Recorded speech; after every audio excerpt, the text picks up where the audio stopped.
E nós estamos aqui no texto de Mateus, que eu vou ler hoje. Você vai já ver a referência aí, nesse exato momento, Mateus 27, de 11 a 26.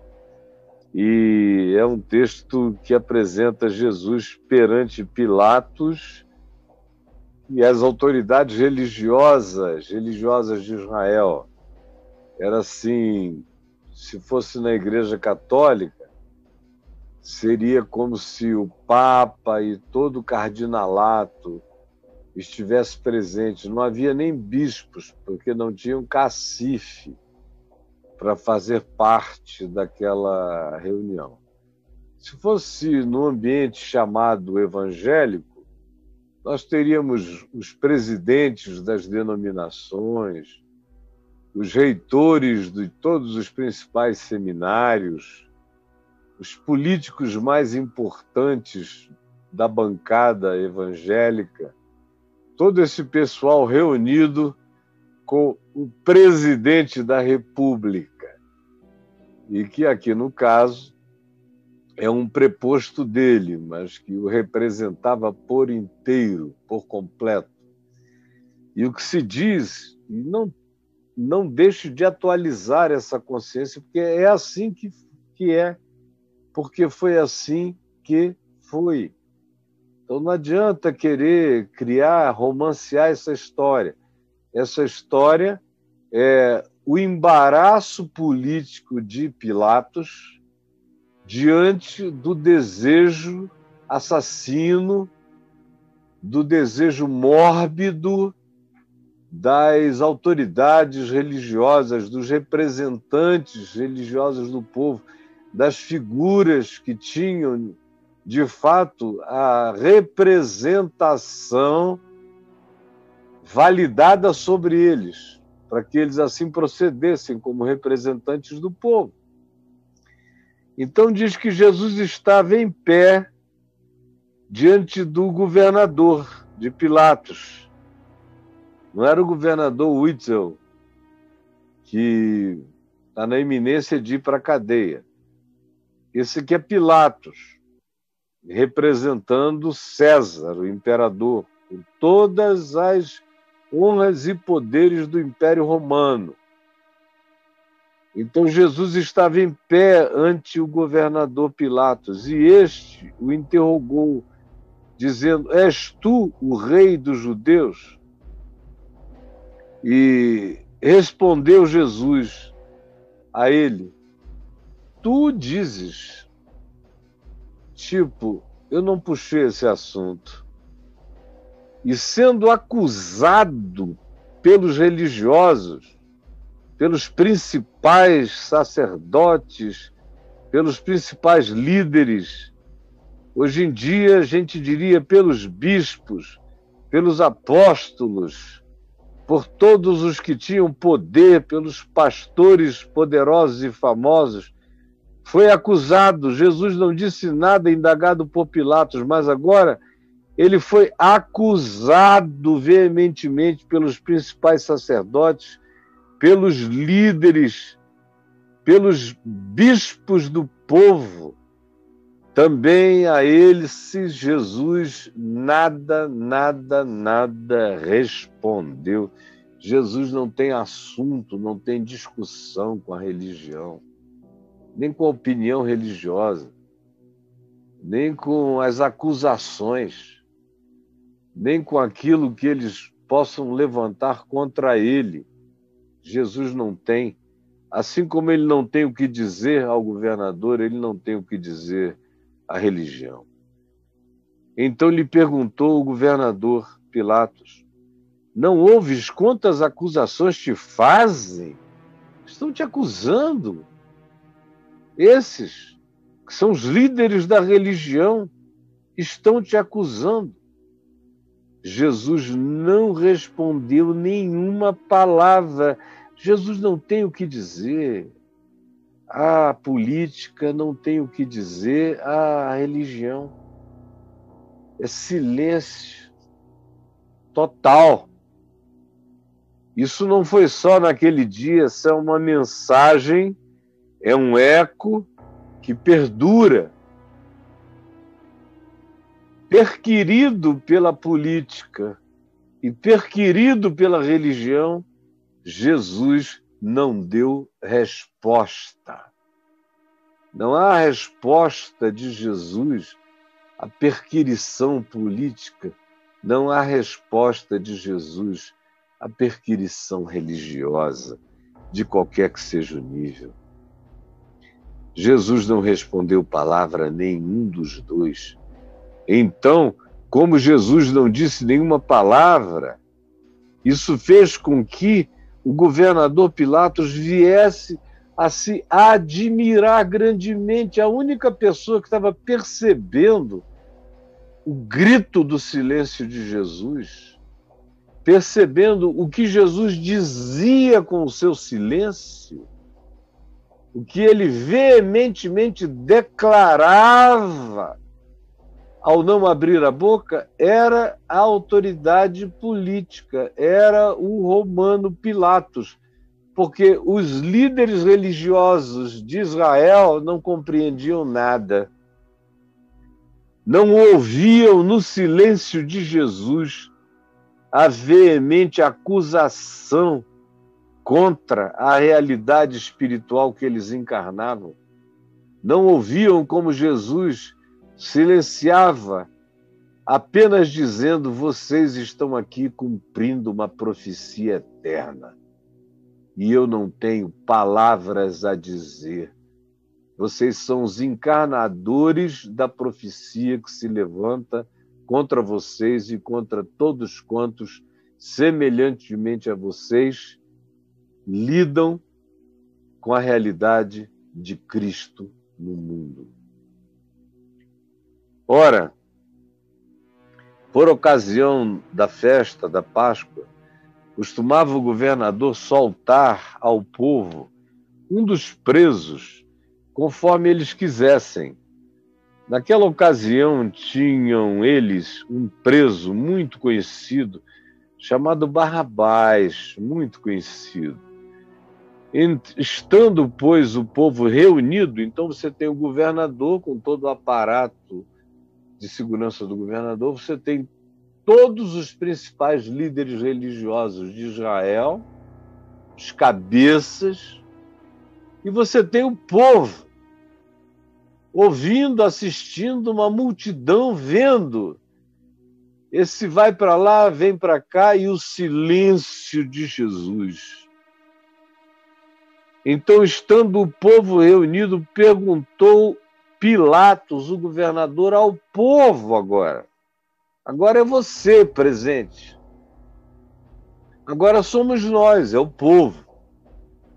E perguntou o governador ao povo o que eles queriam que fosse feito. A quem quereis que eu vos solte? Solte para vocês. Vos solte é solte para vocês. Quem é que vocês querem que eu solte para vocês? A Barrabás ou a Jesus? Também conhecido como o Messias, o Cristo. Porque sabia que, por inveja, as autoridades religiosas o tinham entregue. Pilatos não tinha nenhuma dúvida que ele não estava diante de um julgamento sério, onde houvesse evidências que corroborassem acusações, que levassem a uma sentença, que, por conseguinte, conduzisse a uma execução. Ele sabia que não havia ali nada sério, que o devido processo legal estava sendo transgredido desde o nascedouro, que Jesus não tinha chance, que ele estava ali para ser acusado, sentenciado e condenado. Essa era a vontade da religião, dos donos da religião. E Pilatos sabia que por inveja desses religiosos, eles tinham entregue a Jesus. Inveja da popularidade de Jesus sem fazer nenhuma força. inveja de que eles, religiosos, falavam no poder de Deus. Jesus manifestava o poder de Deus. Eles, os religiosos, diziam para que as pessoas fizessem sacrifícios e comprassem deles os animais para que os sacrifícios fossem feitos, de modo que em cada ato de sacrifício eles enchiam o bolso. Por isso, quanto mais gente fizesse sacrifícios, tem que sacrificar ao Senhor, como você ouve hoje em dia, mais eles ficavam ricos. Eles falavam de sacrifícios para obtenção de favores. Jesus fazia todos os favores do céu e da terra de graça, sem cobrar nada a ninguém. Eles tinham inveja. Eles tinham uma doutrina da ressurreição. Os que não eram saduceus, os fariseus e os outros, tinham uma doutrina da ressurreição. Jesus ressuscitava os mortos. Eles diziam que eram os detetores, os compreendedores dos oráculos de Deus, da vontade de Deus, das revelações de Deus. Jesus não carregava nenhum livro da Escritura com ele, e nenhum dos seus apóstolos carregavam livros do Velho Testamento. Não, ele era a palavra encarnada, ele era a profecia cumprida. E os principais sacerdotes o viam com a liberdade de tratar a Escritura como algo que não estava fora dele, mas como algo que estava dentro dele, e que ele decidia qual era a interpretação da Escritura, que vigia, que podia se aplicar com pertinência em cada uma das circunstâncias da existência. E os sacerdotes se enchiam de ódio, de inveja, e Pilatos sabia disso. Os principais líderes religiosos queriam a reverência do povo e se faziam temer para ver se obtinham reverências. Jesus não fazia nada, amava a todos, carregava criancinhas, tocava em leprosos, abraçava doentes, visitava países à volta e metia a mão aonde havia gente contaminada, nos cemitérios pagãos, transitava de um lado para o outro, sem fazer banhos e batismos de purificação, nem para lá e nem para cá o tempo todo. Carregava a santidade de Deus enquanto permitia que mulheres beijassem os seus pés e os enxugassem com os seus cabelos, ou derramassem nardo puro perfume puro sobre a cabeça dele. E os religiosos ficavam assim, com aquela perplexidade eroticamente presente na doença deles. E Jesus, em santidade absoluta, dizia: não molestem, deixai-a, ela está fazendo bem a mim e eu gosto. Isso enchia o coração deles de inveja, porque ele não se importava com a interpretação dos homens, conversava com uma samaritana na solidão de um campo sem ninguém, uma mulher de má reputação, e Jesus não se defendia disso. Entrava na casa das irmãs Marta e Maria e não pedia companhia de ninguém para ver que não estava acontecendo nada demais lá dentro, porque ele era livre para entrar e para sair. E por inveja os religiosos que viviam querendo guarda-costas para que dessem testemunhos de que eles estavam entrando e saindo sem fazer nada, ficavam mortos de inveja dessa liberdade absoluta de Jesus, e para agregar tema à inveja deles, a vida de Jesus inteira era uma provocação à inveja desses líderes da religião que tinham grande raiva, tomada de inveja quanto à liberdade absoluta deles, que nunca pediu autorização de ninguém para ser quem era, para fazer quem era, para ir aonde ia, para comer o que comia, para beber o que bebia, para escolher as amizades que escolhia,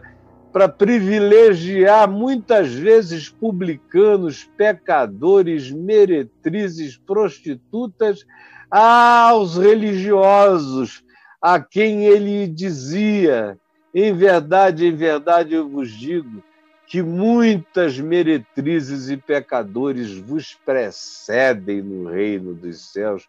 Por isso, eles morriam de inveja de Jesus, porque Jesus não cabia na religião e não queria fazer nenhuma força para caber, não fazia nenhuma média ponderada para diminuir a profundidade do conflito, nada disso. Por isso, morriam de inveja de Jesus.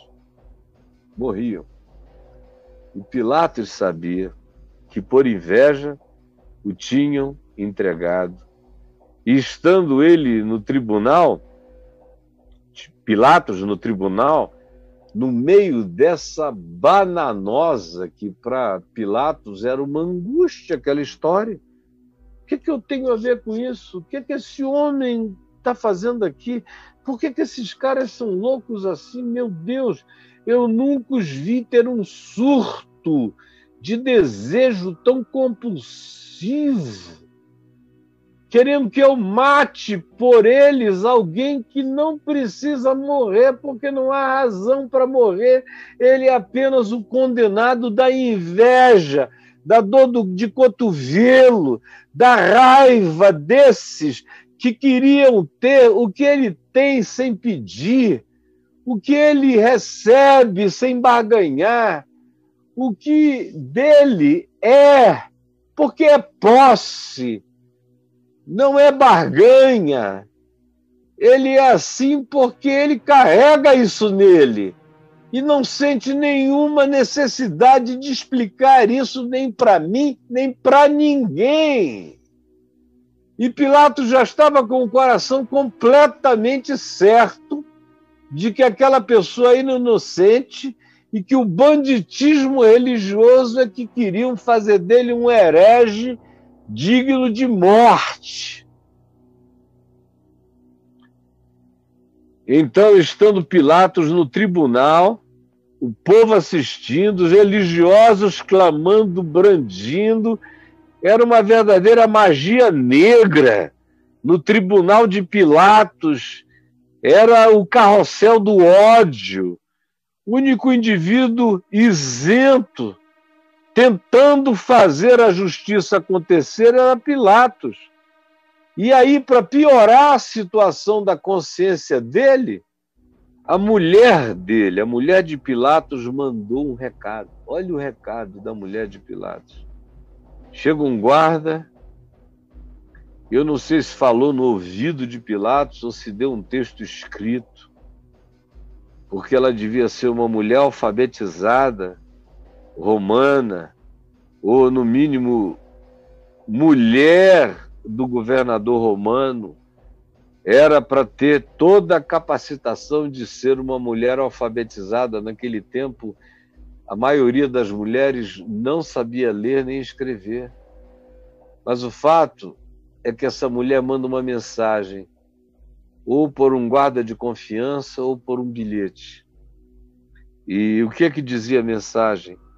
É veemente: não te envolvas com Jesus, esse justo. Porque hoje, nessa noite, eu tive um sonho com ele. E neste sonho, eu muito sofri a respeito dele. Por isso, não te metas com ele, ele é justo. não faças nada. Essa mulher de Pilatos tinha amor pelo marido, ou consideração pelo marido, ou carinho pelo marido, ou preservação em relação ao futuro do marido, dizendo, olha, isso é muito complicado, é melhor lidar com César do que lidar com esse justo. Eu sonhei com ele,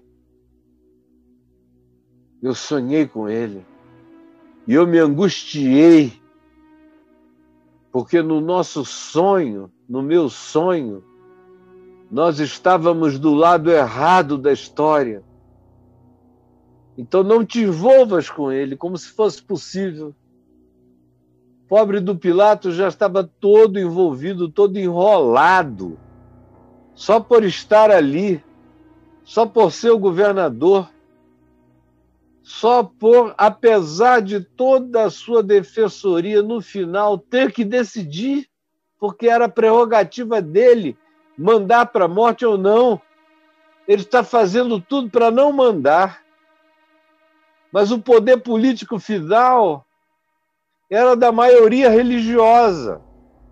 Ele não podia, de modo algum, transgredir o desejo dos religiosos e da multidão insuflada pelos religiosos, sob pena de que houvesse um grande motim.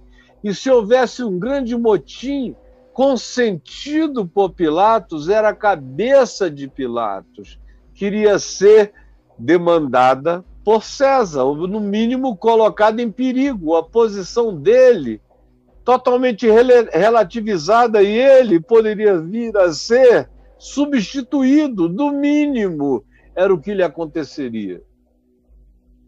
E o sentido de autopreservação, conquanto ele tivesse visto o cenário inteiro, patético das invejas, e conquanto venha essa mensagem da esposinha, não te envolvas com esse justo, porque esta noite em sonho eu muito sofri a seu respeito, não era ainda o bastante no meio da angústia política e no limiar da decisão que esse cara teria que tomar, sem que ele mesmo percebesse que ele entraria definitivamente para a história, por uma decisão que ele nunca quis tomar, por uma causa que ele nunca quis comprar, mas por uma obrigação política que ele não conseguiu evitar.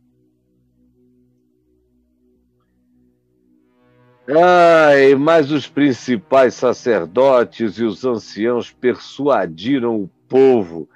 É impressionante o poder que os líderes religiosos têm de fazer a cabeça do povo, de dizer, não, esse cara é um herege. Mesmo que o povo, no início, não achasse isso, tivesse visto coisas boas, coisas lindas sendo feitas, mas a repetição por parte da autoridade religiosa, dizendo, esse é um herege, não siga ele não, isso é um perverso. E agora olha só onde ele está. Até o governador romano está achando que sobre ele recaem possibilidades de penalidades capitais. Então, fiquem conosco, porque os Jesuses passam, mas o templo fica. Os Jesuses passam, mas o sacerdócio fica. Os Jesuses passam, mas a autoridade religiosa fica. Os Jesuses passam, mas os nossos ritos, sacrifícios, tradições, todo o nosso depósito, toda a nossa realidade de tradições e tradições, das quais nós somos os curadores, os mantenedores, isso fica. Isso fica. Vocês vão trocar a continuidade histórica da religião por esse passante inconsequente que não tem nada a perder e por isso trata a gente e trata o poder religioso e trata o templo e trata os sacerdotes, e trata os sacrifícios, e trata tudo que a gente faz e que faz parte da continuidade da nossa vida, vocês vão defender esse cara contra o que o pai de vocês defendeu, os avós de vocês defenderam. Vocês vão romper com o processo e com o ciclo das tradições. Vocês são os grandes curadores disso. Não abram mão dessa realidade. Esse é o apelo da religião. E aqui diz que o povo, apesar de ter visto tudo o que viu, foi persuadido a pedir que Barrabás fosse solto. Que Barrabás fosse solto e que Jesus fosse entregue para morrer. Essa é uma escolha que eu, pessoalmente, que só vivi alguns poucos 65 anos, já vi acontecer dezenas de vezes. Eu já vi o pessoal dizer: nós queremos Barrabás, algumas vezes. Eu já vi na minha vida o pessoal dizer: a gente prefere Barrabás do que o Caio. E eu não sou um Barrabás. No meu pior dia na vida, eu ainda era um homem de Deus, um discípulo de Jesus, um profeta do Senhor que profetizou antes e profetizaria depois, para sempre. Mas eu ouvi pessoas fazerem essa troca com a maior facilidade, induzidos pelas lideranças religiosas. Isso continua a acontecer o tempo todo. Nunca parou de acontecer. Esse é um cenário arquetípico que se repete, se repete, se repete, se repete. Está presente hoje aqui, ó. Está vendo a minha mão esticada? É a direção aonde isso acontece todo dia. É a direção do pretório, é a direção do tribunal, é a direção onde essas barganhas são feitas todo dia. Continua tudo a mesma coisa.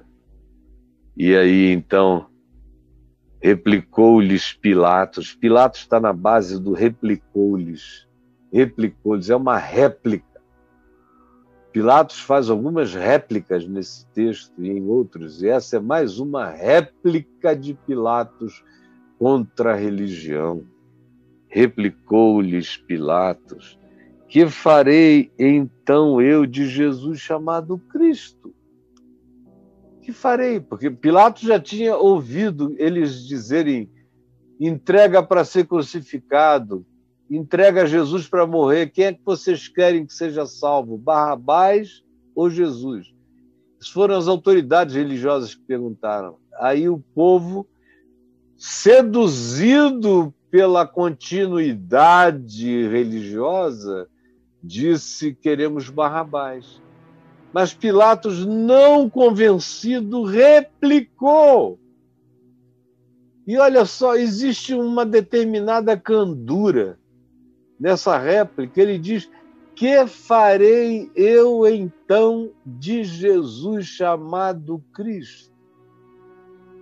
Que farei eu então de Jesus chamado Cristo? Porque ele sabia que aquilo tudo era uma armação para colocar a última decisão nas mãos dele, e ele não queria. Ele sabia que era uma perversidade, era uma injustiça, era uma manipulação religiosa, que a verdade estava em Jesus, que se tinha alguém ali que era de Deus, que era santo, justo, inocente, puro, que carregava até o testemunho do sonho da mulher dele, era Jesus. Mas que havia todo um ardil para excluí-lo e matá-lo. Aí quando ele vê que tudo volta para ele, ele dizia: o que eu farei? Que farei eu então de Jesus chamado Cristo? Eu já preguei trilhões de vezes nessa pergunta de Pilatos, especialmente quando eu era bem jovenzinho, lá em Manaus, nas ruas, nas universidades, na televisão, no rádio, nas esquinas. Eu amava pregar nessa pergunta: que farei eu então de Jesus chamado Cristo? Eu acho que com 19 anos de idade, 18, essa foi a mensagem que eu mais preguei: que farei eu então de Jesus chamado Cristo? Seguida da palavra da mulher de Pilatos, que dizia: não te envolvas com esse justo, porque hoje em sonho muito sofri a seu respeito. Na fala da mulher de Pilatos, a afirmação é: não te envolvas. E a questão é que isso não é possível. Uma vez que você esteja na presença de Jesus, que você saiba sobre Jesus, que você saiba sobre ele, tenha tentado dialogar com ele, ainda que não tenha obtido nenhuma resposta, exceto a do silêncio veemente, dos ecos, das convicções que no silêncio de Jesus cresciam em todos os corações. Mas não dava para se envolver. A pobre da esposa de Pilatos estava pedindo o impossível. Não te envolvas com esse justo. Não dá.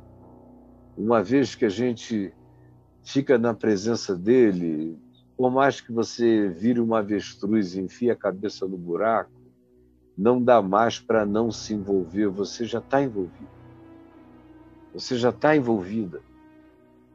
E ele agora vê que ele também está envolvido, que não tinha saída.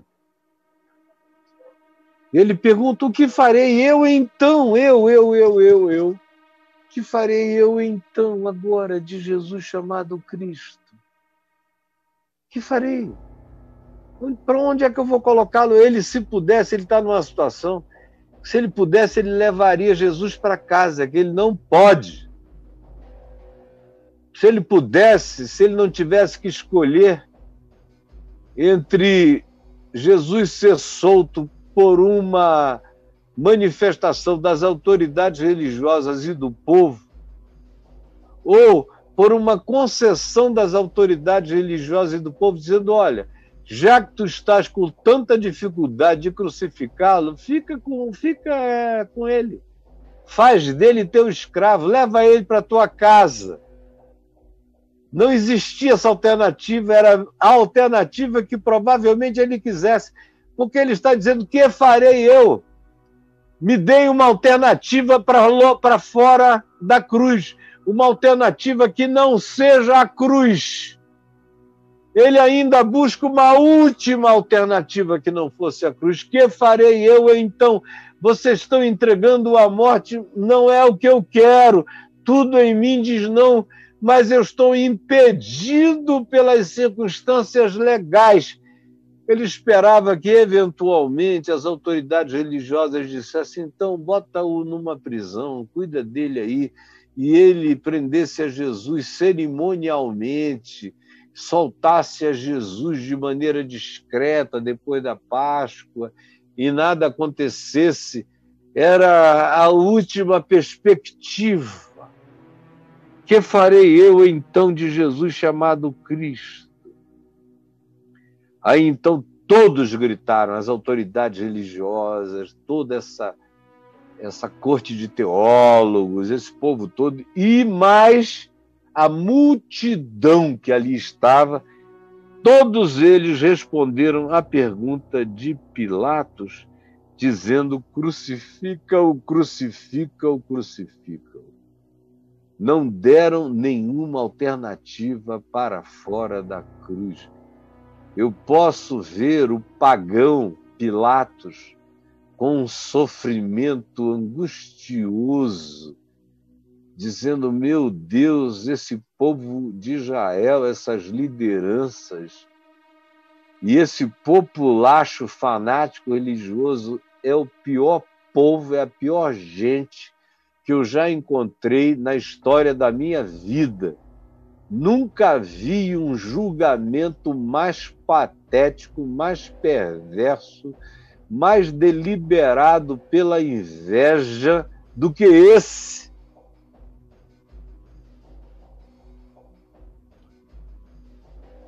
Aí Pilatos, não satisfeito, ainda diz: que mal fez ele? Qual foi o mal que ele fez? Ele agrediu alguém, ele roubou alguém, ele matou alguém. O que é que ele fez? Ele estuprou a filha de um sacerdote. O que é que ele fez? Que mal ele fez?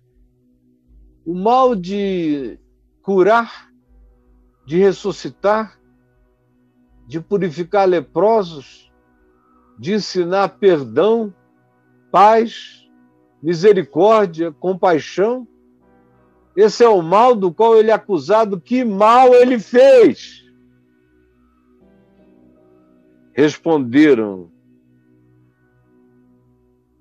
todos eles, num clamor intenso: nós queremos que ele seja crucificado, que ele seja crucificado.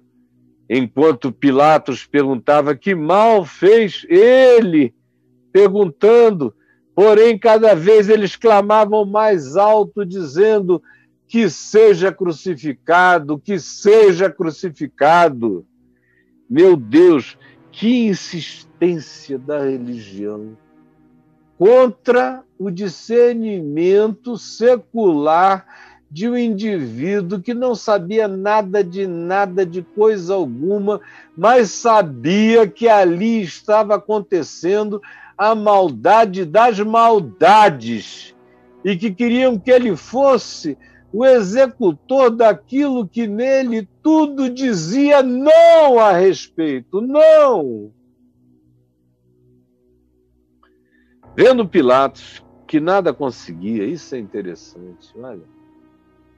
Diante da religião, do fanatismo religioso, da decisão religiosa, não adianta nem ter um presidente, um governador misericordioso, o que quase nunca é o caso. Não adianta, porque quando há essa determinação religiosa e a religião se acumplicia com a política, mesmo que haja um ser de natureza política que diga: não, isso tudo é uma grande injustiça, no final, o centrão religioso, esse baixo clero, se une, mobiliza o povo, e o povo mais alienado, que não entende nada de nada, e o que acontece é o que aconteceu naqueles dias, é o que acontece em qualquer outro dia, porque esse é apenas um fenômeno de arquetipia que se repete no nosso meio. Vendo Pilatos que nada conseguiu. É quando a autoridade política vê que não consegue vencer a religião e nem tem poder de vencer a religião, porque a religião tem o poder de mobilizar o povo. É quando o poder político está totalmente dependente das decisões das lideranças religiosas e da adesão do povo. Quando um político fica dependendo de líderes religiosos e da mobilização do povo religioso em seu favor, ele está tão perdido quanto Pilatos, por mais que ele queira outra coisa. O que se diz aqui é: constatando Pilatos que nada conseguia. Antes, pelo contrário, aumentava o tumulto. Quanto mais ele tentava não entregar Jesus e adiava para ver se eles esqueciam, para ver se desmobilizava aquele povo, mais aumentava o tumulto. Então ele mandando vir água, e eu não tenho água aqui,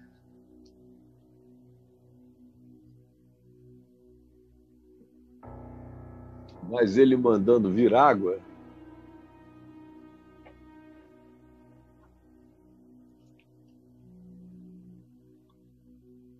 lavou as mãos, falou: olha, eu estou limpo do sangue desse justo. Eu estou limpo. do sangue desse justo. Mandando vir água, lavou as mãos perante o povo, dizendo: estou inocente do sangue deste justo. Fique convosco o caso. E ao dizer isso, ele também dizia: fique convosco as consequências do juízo. Na minha mão, não. Na minha mão, não. Eu vou obedecer o sonho da minha mulher. Eu queria salvá-lo da crucificação, mas já que vocês não deixam, eu lavo as minhas mãos. Eu lavo as minhas mãos. Eu lavo as minhas mãos.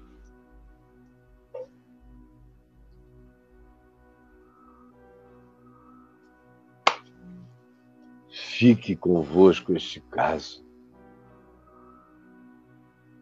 Eu quero perguntar o seguinte a você. Você que vem numa luta terrível entre seguir a Jesus ou obedecer às tradições religiosas, você vem num conflito enorme entre seguir, optar por Jesus completamente e agradar a religião. Você que vem nessa angústia aqui entre nós, tem uma quantidade enorme de gente com essa angústia. De pastores que sabem que o evangelho é outra coisa. E de crentes que sabem que o evangelho é outra coisa. Mas estão preferindo a teologia de Barrabás ou de qualquer um outro, de qualquer outra liderança, por mais perversa que ela seja. Tem que ouvir o vaticínio de um romano que não entendia nada, mas tinha entendido que Jesus não tinha coisa alguma a ver com a perversidade daqueles caras. E lembrem, eu falo de Jesus e eu falo de todas as outras circunstâncias idênticas a essa e que se repetiram milhares de vezes na história e se repetem hoje, e no dia de hoje estão se repetindo. Fique convosco esse caso. Vocês respondam diante do Deus de vocês pela escolha que vocês fazem toda hora e fazem todo dia. E a ironia é que seja um governador romano que entenda tudo isso e que não consiga vencer a vontade dos líderes religiosos nem do povo de matar o evangelho para poder preservar a religião. Matar o evangelho para poder preservar a religião. Fique convosco este caso. E o povo respondeu: caia sobre nós o seu sangue sobre os nossos filhos. Que coisa horrorosa! Caia sobre nós o seu sangue. Meu Deus, quanta loucura!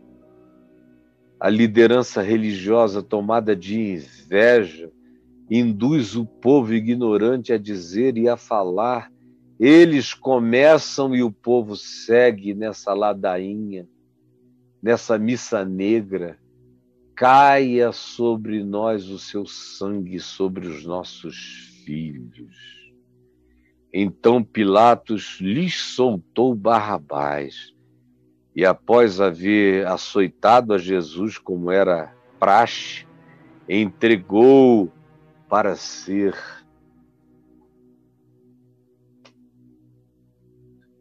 crucificado. Eu estou falando da historinha da crucificação, do presépio da crucificação, da Nova Jerusalém. Não, eu não tenho nada a ver com isso. Eu estou falando que a crucificação real que aconteceu de Jesus, ela é um arquétipo que se cumpre. Ele é a primeira manifestação desse cumprimento. mas é uma decisão ante a qual cada nova geração é colocada. De ver se decide, escolhe tentar ser mantenedor da religião dos pais,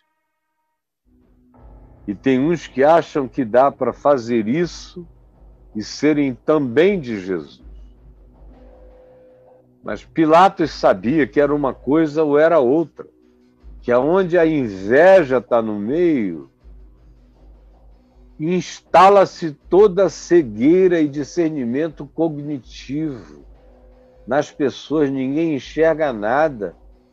A inveja toma conta de tudo, se expande na amargura, acaba com toda a reflexão.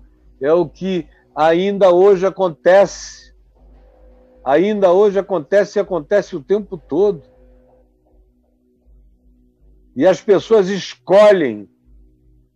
Tem gente que sabe que a diferença entre Evangelho, Jesus de um lado, e toda a história da tradição religiosa do outro são antagônicos.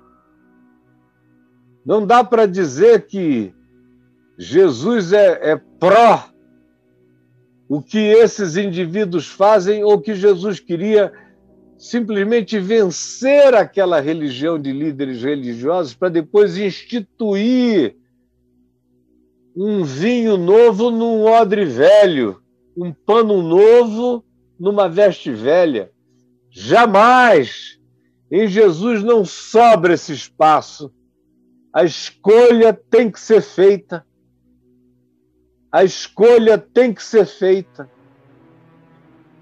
Porque, do contrário, os Pilatos e as esposas de Pilatos se levantarão no juízo e julgarão aquela geração e todas as demais gerações que fazem a mesma escolha por conveniência.